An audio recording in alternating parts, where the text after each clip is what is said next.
organic power greens. Favorite broccoli, zero sugar, not a low calorie food. Oikos na 000 onion. Then yung avocado, sweet cravings, meron ako 72% na cacao, dark chocolate, a touch of sea salt na dark chocolate.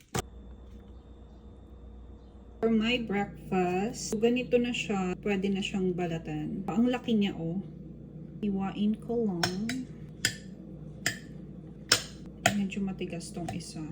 Ito yung natira ko pang avocado. I'll have my egg. Ayan. So, dito na lang sa gilid. Then, nagbaboil na ako ng chicken para later. My breakfast. It's 6:10 in the morning and I'm walking to my apartment. Tari kong lakarin yung from hospital to my apartment. 11th Street.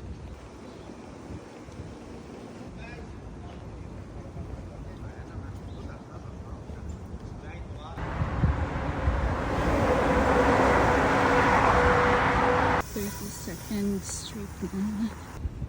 We made it! Look what I've got! My first mag. It's a Padella frying pan. Oh my god! Ang laki niya pala! Ayan siya. Ganito siya kalaki. Ganyan siya kalaki. See how it looks like. Ang laki niya.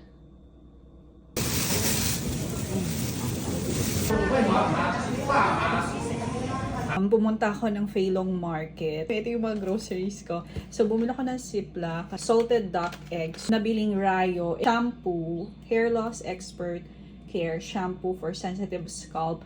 Ayan siya, sambal. Meron akong guava, 3 pirasong talong, ampalaya, onions. Yung maliliit lang.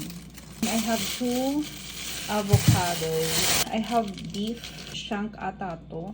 Sabi ko kay kuya kung pwede niyang i-cut. Sabi niya hindi daw.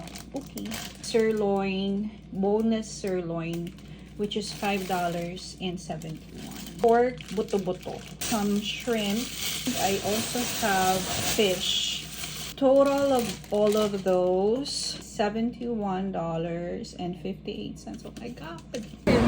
Every time I'm doing me, I got this